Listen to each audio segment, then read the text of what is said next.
अस्सलामुअलैकुम बच्चों, कैसे हैं आप। उम्मीद है आप सब खैरियत से होंगे। तुंदिए बादे मुखालिफ से न घबरा ए उक़ाब, ये तो चलती है तुझे ऊंचा उड़ाने के लिए। अल्लाह पाक आप सबको कामयाबी दे। बेटा चैप्टर 2 हम स्टार्ट कर रहे हैं जी। बिस्मिल्लाहिर्रहमानिर्रहीम। एक्सरसाइज जो है वो आप देख सकते हैं, हमारे पास 2.1 है। इसमें वो काम करवाया जा रहा है जी जो पेपर में आना है जी। ठीक है, तो गैर ज़रूरी चीज़ें जो हैं वो इसमें शामिल नहीं हैं। वो आप करना चाहें तो वो ख़ुद से करेंगे आप। सबसे पहला क्वेश्चन देखें जी, बिल्डर फॉर्म के भी क्वेश्चन आते हैं एग्ज़ाम्स के अंदर। ठीक है, तो ये मैंने चंद एक जो हैं जो पेपर में आ चुके हैं वो नोट किए हैं। आपने ये सेट लिखा हुआ है, आपने इसको बिल्डर फॉर्म में लिखना है। सेट की याद रखें, 3 तरह की नोटेशंस होती हैं। एक होती है टेबुलर फॉर्म, जैसे नंबर्स की शक्ल में।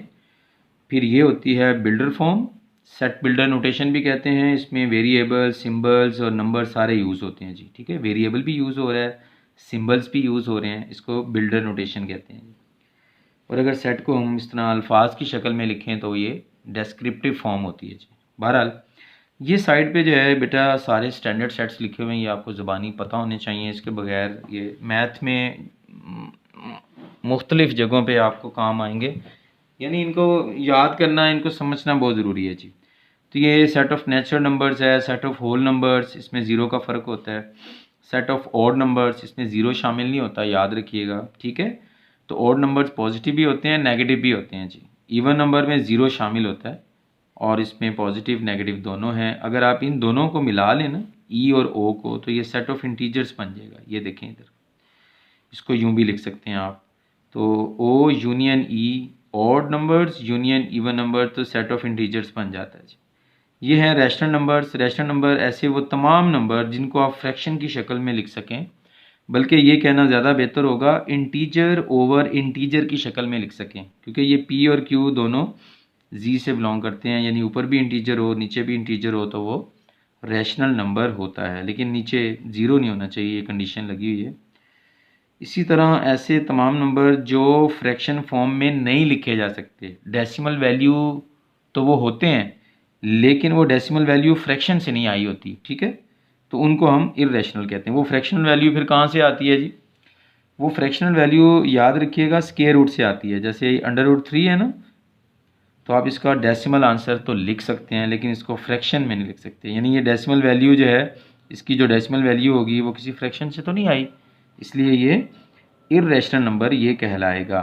ठीक है, तो ये मैंने एग्जांपल दे दी आपको। दोनों को मिला लें तो ये रियल सेट बन जाता है, सेट ऑफ रियल नंबर्स। तो इधर आ जाएं जी, आपने इसको बिल्डर नोटेशन में लिखना है तो उसके लिए ज़रूरी है कि आपको पहचान होनी चाहिए कि एलिमेंट्स किस किस्म के हैं। तो ये नेचुरल नंबर्स हैं। तो सेट बिल्डर नोटेशन के 2 मेन हिस्से होते हैं। ये एंड का सिंबल आपको नज़र आ रहा होगा दरमियान में। एंड से पहले आपने ये बताना होता है कि जो नंबर्स हैं वो किस सेट से बिलोंग करते हैं। जैसे एक्स का मतलब होता है कि यहाँ से कोई सा भी element. So any element of this set is such that it belongs to natural numbers. फिर आगे आपने ये बताना है, ठीक है जी, सेट से बिलोंग तो करता है लेकिन इसकी लिमिट क्या है। सेट ऑफ नेचुरल नंबर तो इनफाइनाइट होता है, तो ये कहाँ से लेके कहाँ तक है वो लिमिट अगले हिस्से में आपने बतानी होती है। तो ये 2 अहम हिस्से होते हैं बिल्डर नोटेशन के। तो इसमें आप देख लें, इसमें आपने सिर्फ ये पता होना चाहिए सबसे इसमें छोटा नंबर कौन सा है और सबसे बड़ा कौन सा है। तो बड़े के लिए आपने लेस देन इक्वल लगा देना है और सबसे छोटे के लिए आपने ग्रेटर देन इक्वल का सिंबल लगा देना है। ये मैं एक्स की तरफ से रीडिंग कर रहा हूँ, इधर से मैं इधर रीडिंग करूँगा तो ये इसका माउथ यहाँ से क्लोज है, लेस पड़ा जाएगा।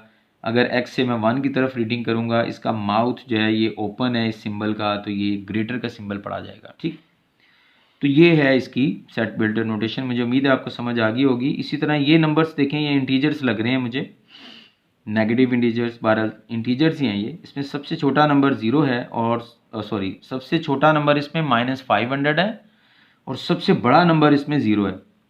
तो ये पहले हिस्से में देखें मैंने लिख दिया कि ये एलिमेंट्स जो है वो जी से बिलोंग करते हैं, एंड फिर सबसे इसमें बड़ा नंबर चूँकि 0 है, इसको मैं राइट साइड पे लिख लूँगा, X is less than equal to 0 and greater than equal to -500। तो ग्रेटर वाली साइड पे आपने सबसे छोटा नंबर लिखना होता है।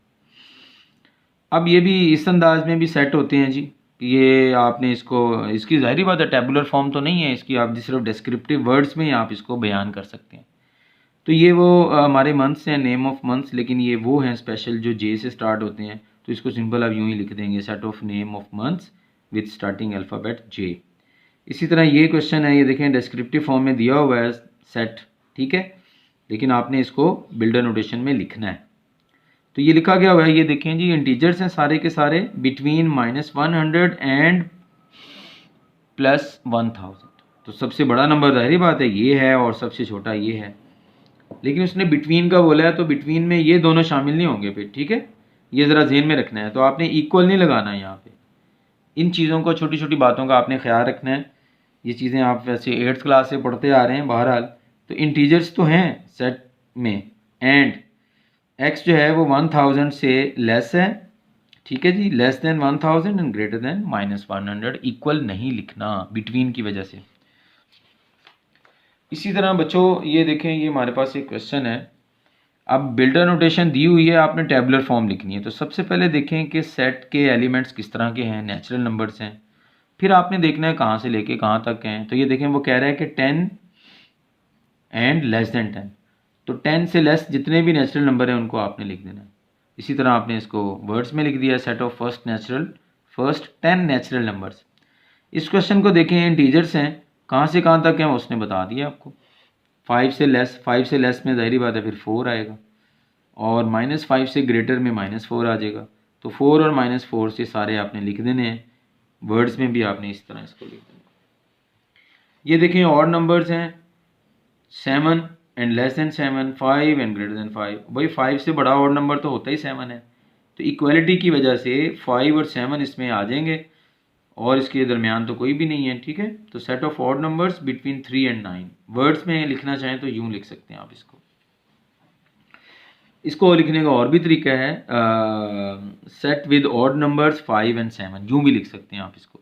इस क्वेश्चन को देखें जी, नेचुरल नंबर्स हैं लेकिन अब कंडीशन दे दी है उसने आपको, रेंज तो नहीं दी उसने कहाँ से कहाँ तक, लेकिन उसने कंडीशन से आपने अंदाज़ा लगा लेना कि कौन कौन होगा।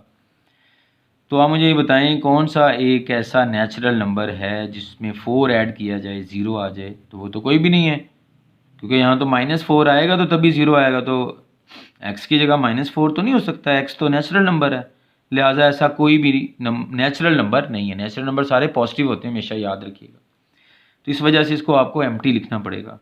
इस क्वेश्चन में देखें रैशनल नंबर्स हैं, और ऐसे रैशनल नंबर्स हैं जिनका स्क्वायर करें तो ये 2 आ जाए आपके पास, ठीक है जी। तो ये याद रखिएगा, स्क्वायर करके 2 अगर आप लाना चाहते हैं तो वो तो √2 ही होगा बस। ये देखें √2 आपको नज़र आ रहा है बेटा, इसका स्क्वायर करेंगे तो तभी आएगा 2, बाकी और तो किसी सूरत में आ ही नहीं सकता। तो √2 जो है वो इर्रेशनल है, रैशनल नहीं है, लिहाजा there is no rational number whose square is equal to 2। तो एम्प्टी ही लिखना पड़ेगा आपको। रियल नंबर्स लिखने हैं जी वो वाले जो अपने ही के इक्वल होते हैं। तो हर नंबर जो है वो अपने के बराबर लिखा जा सकता है। तो इसमें फिर पूरे के पूरे ऑल रियल नंबर्स आ जाएंगे, तो सारा सेट लिख देंगे। रैशनल नंबर्स आपने लिखने हैं ऐसे जो अपने नेगेटिव के बराबर हैं। तो ये 0 जो है ना, बस वो अपने नेगेटिव के बराबर होता है, क्योंकि 0 इज़ इक्वल टू -0। आप लिखना चाहें तो आप लिख सकते हैं, क्योंकि -0 जो है ना वो एक्चुअली 0 ही होता है, 0 के साथ तो माइनस लिखते ही नहीं है। तो इस वजह से इसमें सिर्फ 0 आ सकता है जिसको हम उसके नेगेटिव के बराबर लिखते हैं। रियल नंबर्स लिखने हैं ऐसे रियल नंबर जो अपने के बराबर ना हो। तो ऐसा तो कोई भी रियल नंबर नहीं है जो अपने के इक्वल ना हो, लिहाजा इसमें एम्प्टी आ जाएगा। रियल नंबर्स लिखने हैं ऐसे जो रैशनल नहीं है। तो जाहिर बात है रैशनल नहीं है, रियल लिखने हैं तो वो फिर इरेशनल होंगे। तो इसमें आपको सारे का सारा ये, या इसके सामने बस Q' लिख दें, खाली ये नहीं लिखना चाह रहे तो खाली Q' आप लिख सकते हैं। अगली एक्सरसाइज में देखें जी, 2.1 एक्सरसाइज में इंपॉर्टेंट सवाल हम कर रहे हैं जो एग्जाम्स में आ सकते हैं। हमें ये एक सेट दिया हुआ है, हमने इसके 2 प्रॉपर सबसेट लिखने हैं।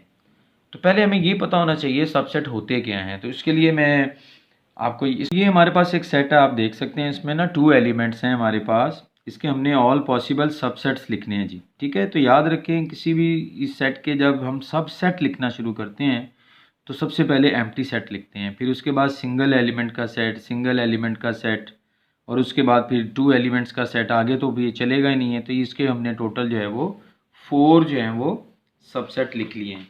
तो ये याद रखिएगा, अगर किसी सेट के अंदर जो है 2 एलिमेंट्स हों तो उसके सबसेट जो हैं वो 4 बनते हैं। अगर किसी सेट में 3 एलिमेंट्स हों तो उसके जो सबसेट हैं वो 8 बनते हैं। ये इसका फॉर्मूला है 2n, where n is number of element of in that set. ठीक है, अब ये देखें, अगर किसी सेट में कोई एलिमेंट ही ना हो, जैसे ये एम्प्टी सेट है, ठीक है, तो याद रखें कि इसका भी एक सबसेट बनता है जी, जब हम ये पावर सेट लिखते हैं जी, क्योंकि सबसेट के अंदर एम्प्टी सेट तो लिखना ही होता है हमने। ठीक है, तो इसको हम यूं लिख सकते हैं जी। अब मैं आपको ये बताना चाहूँगा कि आप देखें 9 और 11 जो है, आपने इसके ये 4 सबसेट जो हैं वो लिख लिए हैं जी, 1 2 3 4। ठीक है, तो एक बात आपने याद रखनी है, जो आपने आखिर में सबसेट लिखा है यकीनन वो बिल्कुल जो है वो स्टार्टिंग सेट जैसा है, गिवन सेट जैसा है। तो ये लास्ट वाला जो सबसेट है इसको हम इम्प्रॉपर सबसेट कहते हैं। इसके अलावा जितने भी पहले आए हैं, 3 आए, इससे ज़्यादा हों, वो सारे के सारे प्रॉपर सबसेट कहलाते हैं। तो इसका मतलब एम्प्टी सेट जो होता है वो किसी भी सेट का प्रॉपर सबसेट होता है। ठीक है, तो ये भी इसका प्रॉपर सबसेट है, ये भी प्रॉपर है, लेकिन वो जो बिल्कुल उस जैसा है उसको आप प्रॉपर नहीं बोलेंगे, बस सिंपल आपने ये याद रखना है, उसको इम्प्रॉपर सबसेट कहते हैं। तो ये जो सेट आपको नज़र आ रहा है इसमें देखें सारे आपने सबसेट लिख लिए। इन तमाम सबसेट को अगर एक सेट के अंदर क्लोज कर दिया जाए तो वो उस सेट का पावर सेट कहलाता है। ठीक है, तो इसको हम पावर सेट बोलेंगे। इसके पावर सेट में कितने हैं? 4 एलिमेंट्स। ठीक है, तो ये फॉर्मूला आपने याद रखना है। किसी सेट के अंदर अगर एक एलिमेंट हो, जैसे आपको यहाँ नज़र आ रहा है, तो उसकी ज़ाहिरी बात है सबसेट जो है वो 2 बनेंगे, या यूँ भी कह सकते हैं कि उसके पावर सेट के जो एलिमेंट्स होंगे वो सिर्फ 2 होंगे जी।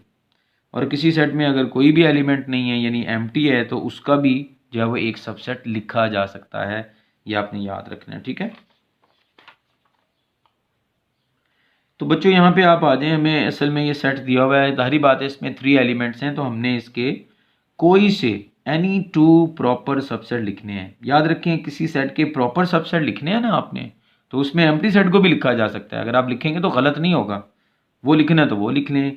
तो हमने यहाँ पे देखें इस सेट के जो 4 बन रहे हैं ना, ये तो लास्ट वाला तो इम्प्रॉपर हो गया, तो बाकी तो 3 प्रॉपर हैं, इनमें से कोई से 2 लिखने हैं। तो वो आप जौन सी मर्जी, आप सिंगल वाला लिख लें, आप एम्प्टी लिख लें, वो आपकी मर्जी है। तो मैंने एक सिंगल ये वाला लिख लिया है, एक सिंगल ये वाला लिख लिया है, तो ये इसके 2 प्रॉपर सबसेट हो गए। इसी तरह इस सेट को देखें, इसमें 2 एलिमेंट हैं, तो इसके भी मैंने सिंगल सिंगल वाले 2 इसके मैंने सबसेट लिख लिए हैं, ये दोनों प्रॉपर हैं। इस सेट को देखें, इसमें तो जाहिर बात है बहुत ज़्यादा एलिमेंट्स हैं, इनफानाइट हैं, तो आप जो है इसके कोई से 2 एलिमेंट सिंगल वाले जो हैं उन्हीं का सबसेट लिख दें, आप आपकी मर्ज़ी है। आप चाहें तो इसके लिए भी एम्प्टी सेट एक जो है वो लिख लें, वो भी प्रॉपर सबसेट होता है। इसी तरह इस सेट को देखें, आपने देखना है कि इस सेट के अंदर एलिमेंट्स कौन कौन से हैं। ये रैशनल नंबर्स हैं और रैशनल नंबर में इंटीजर भी शामिल होते हैं जी। तो इस सेट के अंदर आप देखें, वो कह रहा है कि 2 भी है और 2 से लेस भी हैं और 0 से 1, 0 से ग्रेटर वाले नंबर। तो अगर इस सेट में नंबर्स में देखूँ ना, तो 1 भी इसमें लाजमी होगा और 2 भी इसमें लाजमी है। ठीक है, इस सेट के अंदर तो मैंने 1 को ही जो है वो सिंगल्टन सेट बना दिया इसका प्रॉपर सबसेट, और 2 से भी मैंने एक प्रॉपर सबसेट लिख लिया। बहुत इंपॉर्टेंट क्वेश्चन है, क्वेश्चन नंबर 6 कहता है जी इन दोनों सेट्स में क्या फ़र्क है। तो बच्चों याद रखें, ये जो सेट आपको नज़र आ रहा है इसमें 2 एलिमेंट हैं, लेकिन इस सेट के अंदर सिर्फ एक एलिमेंट है। याद रखना है, सेट के अंदर जो सेट होता है वो एक सिंगल एलिमेंट कंसीडर होता है, चाहे वो जितना मर्जी बड़ा हो, इन्फानाइटी क्यों ना हो। तो लिहाजा इस सेट में 1 एलिमेंट है और इसमें 2 है, तो यही मैंने यहाँ पे लिखा हुआ है, this set has 2 elements whereas this set has only 1 element. यही इसका आंसर है, इसी तरह लिखना है। इसका आपने पावर सेट लिखना है, वो मैंने आपको पहले एक्सप्लेन कर दिया है कि इसके ऑल पॉसिबल सबसेट लिखकर उनको आप सेट के अंदर क्लोज कर दें। अब सेट के अंदर ये सेट हैं और ये एलिमेंट के तौर पर जो है वो समझे जाएंगे। ठीक है, so there are 4 elements in this power set, 1 2 3 4, और ये चारों के चारों एलिमेंट्स जो है ना ये खुद से सेट हैं। 2 एलिमेंट हों तो उसके पावर सेट में 4 एलिमेंट आ जाएंगे। अब यहाँ पे देखें 4 एलिमेंट आ गए हैं एक सेट के अंदर, तो इसका पावर सेट अगर हम लिखेंगे तो इसमें 2⁴ इक्वल टू 16 एलिमेंट्स आएंगे जी। अब इसको लिखना कैसे है वो देखिएगा जी। सबसे पहले एम्प्टी लिखें, सिंगल सिंगल सिंगल और सिंगल, उसके बाद डबल डबल करना है जी। डबल डबल कैसे करेंगे ये देखिएगा जी। आप डबल जो आप बनाएंगे उसका तरीकाकार जो है वो कुछ इस तरह होगा कि आप पहले प्लस का एलिमेंट लें, पहला एलिमेंट, उसके साथ तीनों को मिला लें, डबल बन गए जी। ठीक है, अब आपने क्या करना है, आपने अब ये काम करना है जी, पहला छोड़ दें और दूसरे के साथ मिलाते जाएं जी। माइनस के साथ इसको मिलाएं, माइनस के साथ इसको मिलाएं, फिर इसको भी छोड़ दें, फिर मल्टीप्लाई के साथ इसको मिला लें, और अगर मल्टीप्लाई भी छोड़ देंगे तो आगे तो कुछ भी नहीं, अब डबल वाला नहीं बनेगा। ठीक है, अब आपने तीन तीन वाले बनाने हैं तो इसका तरीका क्या होगा, फर्स्ट वाले को ले लें या फर्स्ट टू ले लें। ठीक है जी, उसके बाद फर्स्ट टू के साथ इसको अगले को मिलाएं, तीन बन गए जी। फर्स्ट टू के साथ अगले को मिलाएं, ये भी तीन बन गए जी।